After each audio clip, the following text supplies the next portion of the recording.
नमस्कार, मैं अपराजिता। आइए सुनते हैं मुंशी प्रेमचंद का लिखा उपन्यास रंगभूमि। इंदु। बहन, तुम्हारी शिकायत वाजिब है, पर करूं क्या? मुझे खत लिखना नहीं आता। एक तो बड़ी भूल यह हुई कि तुम्हारा पता नहीं पूछा, और अगर पता मालूम भी होता तो भी मैं खत न लिख सकती। मुझे डर लगता है कि कहीं तुम हंसने न लगो। मेरा पत्र कभी समाप्त ही न होता और न जाने क्या क्या लिख जाती। कुंवर साहब को मालूम हुआ कि सोफिया बातें कर रही है, तो वह भी उसे धन्यवाद देने के लिए आए। पूरे 6 फीट के मनुष्य थे। बड़ी बड़ी आंखें, लंबे बाल, लंबी दाढ़ी, मोटे कपड़े का एक नीचा कुर्ता पहने हुए थे। सोफिया ने ऐसा तेजस्वी स्वरूप कभी न देखा था। उसने अपने मन में ऋषियों की जो कल्पना कर रखी थी, वह बिल्कुल ऐसी ही थी।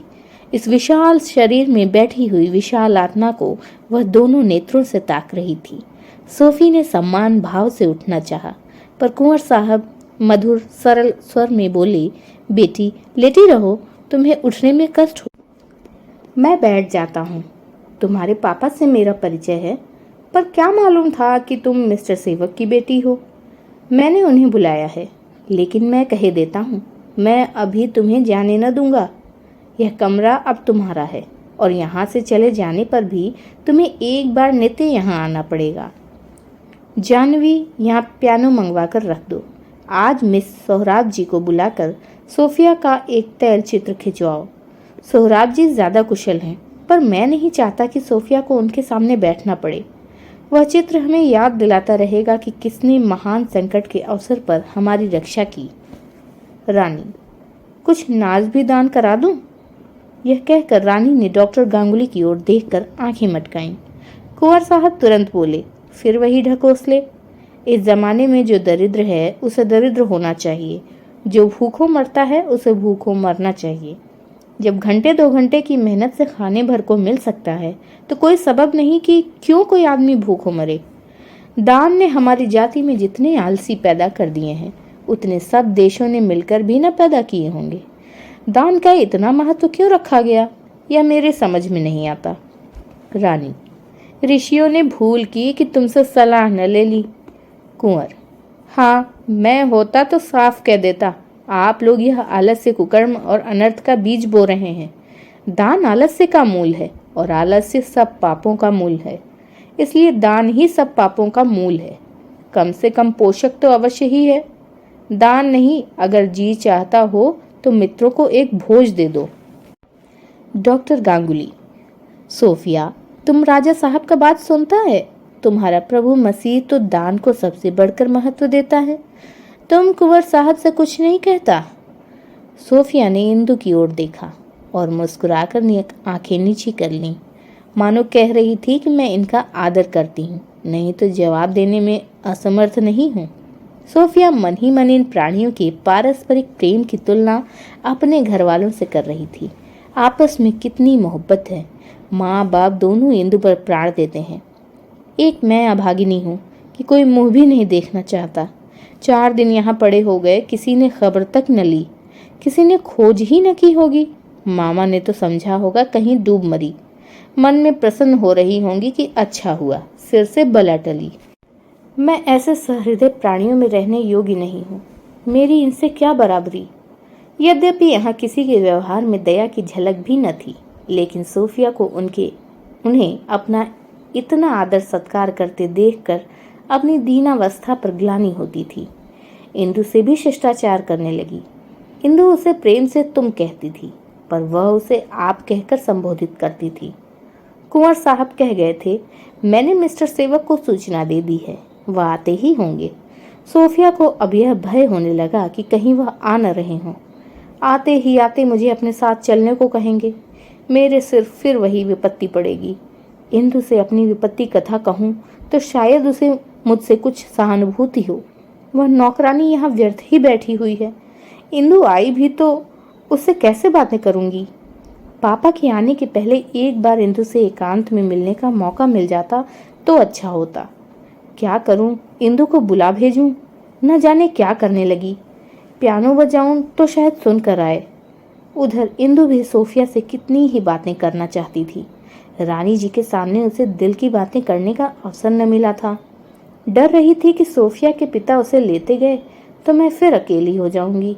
डॉक्टर गांगुली ने कहा था कि इन्हें ज्यादा बातें करने मत देना, आज और आराम से सो लें तो फिर कोई चिंता न रहेगी। इसलिए वह आने का इरादा करके भी रह जाती थी। आखिर 9 बजते बजते वह अधीर हो गई। आकर नौकरानी को अपना कमरा साफ करने के बहाने से हटा दिया और सोफिया के सिरहाने बैठकर बोली, क्यों बहन, बहुत कमजोरी तो नहीं मालूम होती? सोफिया, बिल्कुल नहीं, मुझे तो मालूम होता है कि मैं चंगी हो गई। इंदु, तुम्हारे पापा कहीं तुम्हें अपने साथ ले गए तो मेरे प्राण निकल जाएंगे। तुम भी उनकी राह देख रही हो, उनके आते ही खुश होकर चली जाओगी और शायद फिर कभी याद न करोगी। यह कहते कहते इंदु की आंखें सजल हो गईं। मनोभावों की अनुचित आवेश को हम बहुधा मुस्कुराहट से छिपाते हैं। इंदु की आंखों में आंसू भरे हुए थे, पर वह मुस्कुरा रही थी। सोफिया बोली, आप मुझे भूल सकती हैं, पर मैं आपको कैसे भूलूंगी? वह अपने दिल का दर्द सुनाने ही जा रही थी कि संकोच ने आकर जबान बंद कर दी। बात फेर कर बोली, मैं कभी कभी आपसे मिलने आया करूंगी। इंदु, मैं तुम्हें यहाँ से अभी 15 दिन तक जाने न दूंगी। धर्म बाधक न होता तो कभी न जाने देती। अम्मा जी तुम्हें अपनी बहू बनाकर छोड़ती, तुम्हारे ऊपर बेतरह रीझ गई हैं। जहाँ बैठती हैं तुम्हारी ही चर्चा करती हैं। विनय भी तुम्हारे हाथों बिका हुआ सा जान पड़ता है। तुम चली जाओगी तो सबसे ज्यादा दुख उसी को होगा। एक बात भेद की तुमसे कहती हूँ, अम्मा जी तुम्हें कोई चीज तोहफा समझ कर दें तो इनकार मत करना, नहीं तो उन्हें बहुत दुख होगा। इस प्रेम में आग्रह ने संकोच का लंगर उखाड़ दिया। जो अपने घर में नित्य कटु शब्द सुनने की आदी हो, उसके लिए उतनी मधुर सहानुभूति काफी से ज्यादा थी। अब सोफी को इंदु से अपने मनोभावों का गुप्त रखना मैत्री नियमों के विरुद्ध प्रतीत हुआ। करुण स्वर में बोली, इंदु, मेरा वश चलता तो कभी रानी के चरणों को न छोड़ती, पर अपना क्या काबू है? यह स्नेह और कहाँ मिलेगा? इंदु यह भाव न समझ सकी। अपनी स्वाभाविक सरलता से बोली, कहीं विवाह की बातचीत हो रही है क्या? उसकी समझ में विवाह के सिवा लड़कियों के इतना दुखी होने का कोई कारण न था। सोफिया, मैंने तो इरादा कर लिया है कि विवाह न करूंगी। इंदु, क्यों? सोफिया, इसलिए कि विवाह से मुझे अपनी धार्मिक स्वाधीनता त्याग देनी पड़ेगी। धर्म विचार स्वतंत्रता का गला घोट देते हैं। मैं अपनी आत्मा को किसी मत के हाथ नहीं बेचना चाहती। मुझे ऐसा ईसाई पुरुष मिलने की आशा नहीं जिसका हृदय इतना उदार हो कि वह मेरी धार्मिक शंकाओं को दरगुजर कर सके। मैं परिस्थिति से विवश होकर ईसा को खुदा का बेटा और अपना मुक्तिदाता नहीं मान सकती। विवश होकर गिरजाघर में ईश्वर की प्रार्थना करने नहीं जाना चाहती। मैं ईसा को ईश्वर नहीं मान सकती। इंदु, मैं तो समझती थी तुम्हारे यहाँ हम लोगों के यहाँ से कहीं ज्यादा आजादी है। जहाँ चाहो अकेली जा सकती हो, हमारा तो घर से निकलना मुश्किल है। सोफिया, लेकिन इतनी धार्मिक संकीर्णता तो नहीं है। इंदु, नहीं, कोई किसी को पूजा पाठ के लिए मजबूर नहीं करता। बाबूजी नित्य गंगा स्नान करते हैं, घंटों शिव की आराधना करते हैं। अम्मा जी कभी भूलकर भी स्नान करने नहीं जाती, न किसी देवता की पूजा करती हैं। पर बाबूजी कभी आग्रह नहीं करते। भक्ति तो अपने विश्वास और मनोवृत्ति पर ही निर्भर है। हम भाई बहन के विचारों में आकाश पाताल का अंतर है। मैं कृष्ण की उपासिका हूँ, विनय ईश्वर के अस्तित्व को भी स्वीकार नहीं करता। पर बाबूजी हम लोगों से कभी कुछ नहीं कहते और न हम भाई बहन में कभी इस विषय पर वाद विवाद होता है। सोफिया, हमारी स्वाधीनता लौकिक और इसीलिए मिथ्या है। आपकी स्वाधीनता मानसिक और इसलिए सत्य है। असली स्वाधीनता वही है जो विचार के प्रभाव में बाधक न हो। इंदु, तुम गिरजे में कभी नहीं जाती? सोफिया, पहले दुराग्रहवश जाती थी, अब की नहीं गई। इस पर घर के लोग बहुत नाराज हुए, बुरी तरह तिरस्कार किया गया। इंदु ने प्रेममयी सरलता से कहा, वे लोग नाराज हुए होंगे तो तुम बहुत रोई होगी, इन प्यारी आंखों से आंसू बहे होंगे। मुझसे किसी का रोना नहीं देखा जाता। सोफिया, पहले रोया करती थी, पर अब परवाह नहीं करती। इंदु, मुझे तो कभी कोई कुछ कह देता है तो हृदय पर तीर सा लगता है। दिन दिन भर रोती ही रह जाती हूँ। आंसू ही नहीं थमते। वह बार बार हृदय में चुभा करती है। सच पूछो तो मुझे किसी के क्रोध पर रोना नहीं आता। वो रोना आता है अपने ऊपर कि मैंने उन्हें क्यों नाराज किया, क्यों मुझसे ऐसी भूल हुई। सोफिया को भ्रम हुआ कि इंदु मुझे अपनी क्षमाशीलता से लज्जित करना चाहती है। माथे पर शिकन पड़ गई। बोली, मेरी जगह पर आप होती तो ऐसा न करती। आखिर क्या आप अपने धार्मिक विचारों को छोड़ बैठती? इंदु, यह तो नहीं कह सकती कि क्या करती, पर घर वालों को प्रसन्न रखने की चेष्टा किया करती। सोफिया, आपकी माताजी अगर आपको जबरदस्ती कृष्ण की उपासना करने से रोकें तो आप मान जाएंगी? इंदु, हाँ, मैं तो मान जाऊंगी। अम्मा को नाराज न करूंगी। कृष्ण तो अंतर्यामी हैं, उन्हें प्रसन्न रखने के लिए उपासना की जरूरत नहीं। उपासना तो केवल अपने मन के संतोष के लिए है। सोफिया, आपको जरा भी मानसिक पीड़ा न होगी? इंदु, अवश्य होगी, पर उनकी खातिर मैं सह लूंगी। सोफिया, अच्छा, अगर वह आपकी इच्छा के विरुद्ध आपका विवाह करना चाहे तो? इंदु, वह समस्या तो हल हो चुकी। माँ बाप ने जिससे उचित समझा कर दिया, मैंने जबान तक नहीं खोली। सोफिया, अरे यह कब? इंदु, इसे तो 2 साल हो गए। अगर मेरा अपना वश होता तो उन्हें कभी न वरती, चाहे कुमारी ही रहती। मेरे स्वामी मुझसे प्रेम करते हैं, धन की कोई कमी नहीं, पर मैं उनके हृदय के केवल चतुर्थांश की अधिकारिणी हूँ। उसके 3 भाग सार्वजनिक कामों में भेंट होते हैं। एक के बदले चौथाई पाकर कौन संतुष्ट हो सकता है? मुझे तो बाजरे की पूरी बिस्कुट के चौथाई हिस्से से कहीं अच्छी मालूम होती है। शुदा तो तृप्त हो जाती है, जो भोजन का यथार्थ उद्देश्य है। सोफिया, आपकी धार्मिक स्वाधीनता में तो बाधा नहीं डालते? इंदु, नहीं, उन्हें इतना अवकाश कहाँ। सोफिया, तब तो मैं आपको मुबारकबाद दूंगी। इंदु, अगर किसी कैदी को बधाई देना उचित हो तो शौक से दो। सोफिया, बड़ी बेड़ी प्रेम की हो तो? इंदु, ऐसा होता तो मैं तुमसे बधाई देने को आग्रह करती। मैं बंध गई, वह मुक्त हैं। मुझे यहाँ आए 3 महीने होने आते हैं, पर 3 बार से ज़्यादा नहीं आए, और वह भी 1-1 घंटे के लिए। इसी शहर में रहते हैं, 10 मिनट में मोटर आ सकती है, पर इतनी फुर्सत किसे है? हाँ, पत्रों से अपनी मुलाकात का काम निकालना चाहते हैं, और वे पत्र भी क्या होते हैं? आदि से अंत तक अपने दुखड़ों से भरे हुए। आज यह काम है, कल वह काम है, इनसे मिलने जाना है, उनका स्वागत करना है। म्यूनिसिपैलिटी के प्रधान क्या हो गए हैं? राज्य मिल गया, जब देखो वही धुन सवार। और सब कामों के लिए फुर्सत है? अगर फुर्सत नहीं है तो सिर्फ यहाँ आने की। मैं तुम्हें चिताए देती हूँ, किसी देश सेवक से विवाह न करना, नहीं तो पछताओगी। तुम उसके अवकाश के समय की मनोरंजन सामग्री मात्र रहोगी। सोफिया, मैं तो पहले ही अपना मन स्थिर कर चुकी, सबसे अलग ही अलग रहना चाहती हूँ, जहाँ मेरी स्वाधीनता में बाधा डालने वाला कोई न हो। मैं सतत पर रहूंगी या कुपथ पर चलूंगी, यह जिम्मेवारी भी अपने ही सिर लेना चाहती हूँ। मैं बालिग हूँ और अपना नफा नुकसान देख सकती हूँ।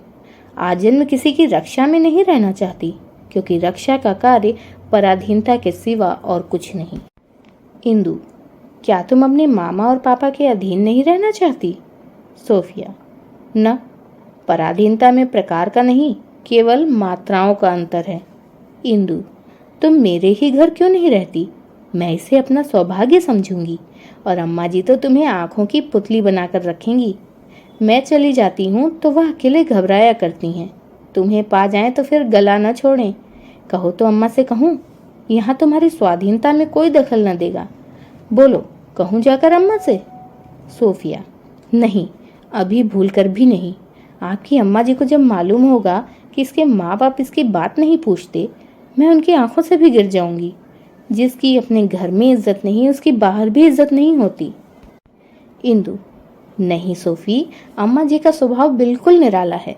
जिस बात से तुम्हें अपने निरादर का भय है, वही बात अम्मा जी के आदर की वस्तु है। वह स्वयं अपनी माँ से किसी बात पर नाराज हो गई थी, तब से मैके नहीं गई। नानी मर गई, पर अम्मा ने उन्हें क्षमा नहीं किया। सैकड़ों बुलावे आए, पर उन्हें देखने तक न गईं। उन्हें ज्यों ही यह बात मालूम होगी, तुम्हारी दूनी इज्जत करने लगेंगी। सोफी ने आंखों में आंसू भरकर कहा, बहन, मेरी लाज अब आप ही के हाथ में है। इंदु ने उसका सिर अपनी जांघ पर रख कर कहा, वह मुझे अपनी लाज से कम प्रिय नहीं है। उधर मिस्टर जॉन सेवक को कुंवर साहब का पत्र मिला तो जाकर स्त्री से बोले, देखा, मैं कहता न था कि सोफी पर कोई संकट आ पड़ा। यह देखो, कुंवर भरत सिंह का पत्र है। 3 दिनों से उनके घर पड़ी हुई है।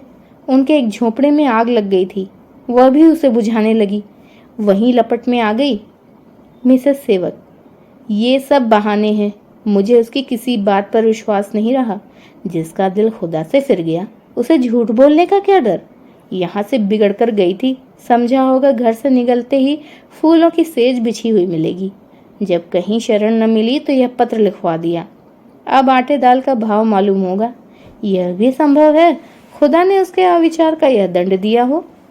मिस्टर जॉन सेवक, चुप भी रहो। तुम्हारी निर्दयता पर मुझे आश्चर्य होता है। मैंने तुम जैसी कठोर हृदय स्त्री नहीं देखी। मिसेस सेवक, मैं तो नहीं जाती, तुम्हें जाना हो तो जाओ। जॉन सेवक, मुझे तो देख रही हो, मरने की भी फुर्सत नहीं है। उसी पांडेपुर वाली जमीन के विषय में बातचीत कर रहा हूँ। ऐसे मूंजी से पाला पड़ा है कि किसी तरह चंगुल में नहीं आता। देहातियों को जो लोग सरल कहते हैं, बड़ी भूल करते हैं। इनसे ज्यादा चालाक आदमी मिलना मुश्किल है। तुम्हें इस वक्त कोई काम नहीं है? मोटर मंगवाए देता हूँ, शान से चली जाओ और उसे अपने साथ लेती आओ। ईश्वर सेवक वहीं आराम कुर्सी पर आंखें बंद किए ईश्वर भजन में मग्न बैठे थे। जैसे बहरा आदमी मतलब की बात सुनते ही सचेत हो जाता है, मोटर कार का जिक्र सुनते ही ध्यान टूट गया। बोले, मोटर कार की क्या जरूरत है? क्या 10-5 रुपए काट रहे हैं? ये उड़ाने से तो कारों का खजाना भी काफी न होगा। क्या गाड़ी पर न जाने से शान में फर्क आ जाएगा? तुम्हारी मोटर देखकर कुंवर साहब रौब में ना आएंगे। उन्हें खुदा ने बहुतेरी मोटरें दी हैं। प्रभुदास को अपनी शरण में ले लो, अब देर न करो। मेरी सोफी बेचारी वहां बेगानों में पड़ी हुई है, न जाने इतने दिन किस तरह काटे होंगे। खुदा उसे सच्चा रास्ता दिखाए। मेरी आंखें उसे ढूंढ रही हैं। वहां उस बेचारी का कौन पुछत्तर होगा? अमीरों के घर में गरीबों का कहाँ गुजारा। जॉन सेवक, अच्छा ही हुआ, यहाँ होती तो रोजाना डॉक्टर की फीस न देनी पड़ती। ईश्वर सेवक, डॉक्टर का क्या काम था? ईश्वर की दया से मैं खुद थोड़ी बहुत डॉक्टरी कर लेता हूँ। घर वालों का स्नेह डॉक्टर की दवाओं से कहीं ज्यादा लाभदायक होता है। मैं अपनी बच्ची को गोद में लेकर कलाम पाक सुनाता, उसके लिए खुदा से दुआ मांगता। मिसेस सेवक, तो आप ही चले जाइए। ईश्वर सेवक, सिर और आंखों से मेरा तांगा मंगवा दो। हम सबों को चलना पर चाहिए। भूले भटके को प्रेम ही सन्मार्ग पर लाता है। मैं भी चलता हूँ। अमीरों के सामने दीन पड़ना पड़ता है, उनसे बराबरी का दावा नहीं किया जाता। जॉन सेवक, मुझे अभी साथ न ले जाइए, मैं किसी दूसरे अवसर पर जाऊंगा। इस वक्त वहाँ शिष्टाचार के सिवा और कोई काम न होगा। मैं उन्हें धन्यवाद दूंगा, वह मुझे धन्यवाद देंगे। मैं इस परिचय का दैवी प्रेरणा समझता हूँ। इत्मीनान से मिलूंगा। कुंवर साहब का शहर में बड़ा दबाव है। म्यूनिसिपैलिटी के प्रधान उनके दामाद हैं। उनकी सहायता से मुझे पांडेपुर वाली जमीन बड़ी आसानी से मिल जाएगी। संभव है वह कुछ हिस्से भी खरीद लें, मगर आज इन बातों का मौका नहीं है।